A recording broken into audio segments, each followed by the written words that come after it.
চট্টগ্রামের বাকুলিয়ায় প্রতিষ্ঠা বার্ষিকীর ব্যানার টানানোকে কেন্দ্র করে যুবদলের দুপক্ষের গোলাগুলিতে একজন নিহত হয়েছেন, গুলিবিদ্ধ সহ আহত হয়েছেন আরো 7 জন। আরো জানাতে চট্টগ্রাম থেকে যোগ দিয়েছেন সহকর্মী অনুপম শীল। অনুপম, যে ঘটনাটি ঘটেছে এই ঘটনায় কোনো মামলা এখন পর্যন্ত হয়েছে কিনা, আর কেউ কি আটক হয়েছেন? বান্ডেল থাকলে প্রতি সেনমানিতে টাকা বাঁচবে। বিকাশ সেনমানি বান্ডেল কিনে জিতুন প্রতি লেনদেনে। না, এখনো কোনো পর্যন্ত কোনো মামলা বা এই ঘটনায় এখনো পর্যন্ত কোনো আটকের বিষয় নেই।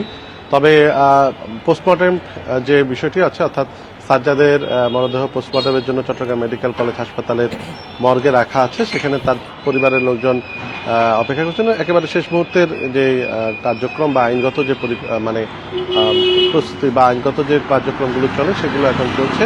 এটি শেষ হলেই তার পরিবারের লোকজনের কাছে গতকাল রাতে যে নিহত সাজ্জাদ, গুলিতে নিহত সাজ্জাদ, তিনি মূলত ছাত্রদল কর্মী হিসেবেই আমরা জানতে পেরেছি, তার মরদেহ পরিবারের কাছে হস্তান্তর করা হবে।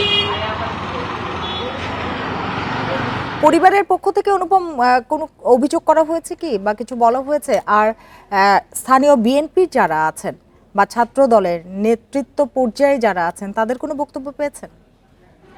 আসলে পরিবারের পক্ষ থেকে আমরা খবরও দেখেছি যে অভিযোগটি তোলা হয়েছে মূলত একটি ব্যানারকে কেন্দ্র করে, অর্থাৎ এখানে এলাকায় সৈয়দ শাহ রোড এলাকায় একটি Chittagong city mayor doctor Sadat হোসেনের ছবি সম্বলিত একটি ব্যানারকে কেন্দ্র করে এই সমস্যাটি তৈরি হয়েছে। তবে মূলত সেটি হচ্ছে এলাকায় আধিপত্য বিস্তার, অর্থাৎ এই যে বাকলিয়া বা বিশাল একটি এলাকা এবং সেখানে চারপাশে কিন্তু প্রচুর ঘন বসতিপূর্ণ এলাকা, সেই এলাকায় নানা ধরনের রাজনৈতিক কর্মকাণ্ডের বাইরেও নানা ধরনের কর্মকাণ্ড চলে।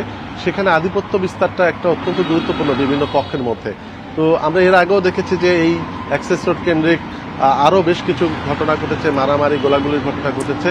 গতকালকেও সেটি ধারাবাহিকতা বলা যায়।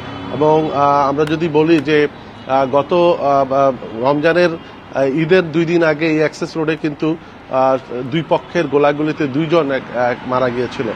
এরপরে আমরা আরও একজনের মৃত্যুর খবর পেয়েছি এই অ্যাক্সেস রোড কেন্দ্রিক গত 2 মাস আগে। তো সবকিছু মিলিয়ে এই এলাকা, বাকুলিয়া এলাকাটি ঘনবসতিপূর্ণ এলাকা, সেখানে নানা ধরনের নানা পক্ষের লোকজন থাকেন, তাদের মধ্যে আধিপত্য বিস্তার নিয়ে এক ধরনের প্রতিযোগিতা আছে এবং এই আধিপত্য বিস্তার করতে গিয়ে তারা মূলত বিভিন্ন নেতার ছত্রছায়ায় থাকার চেষ্টা করেন। সো সেই প্রেক্ষাপটেই আমরা দেখছি যে এই বিবদমান পক্ষগুলো পরস্পরের বিরুদ্ধে খুনে হামলা, এসব পাশাপাশি গোলাগুলির মতো ঘটনাও ঘটে যাচ্ছে।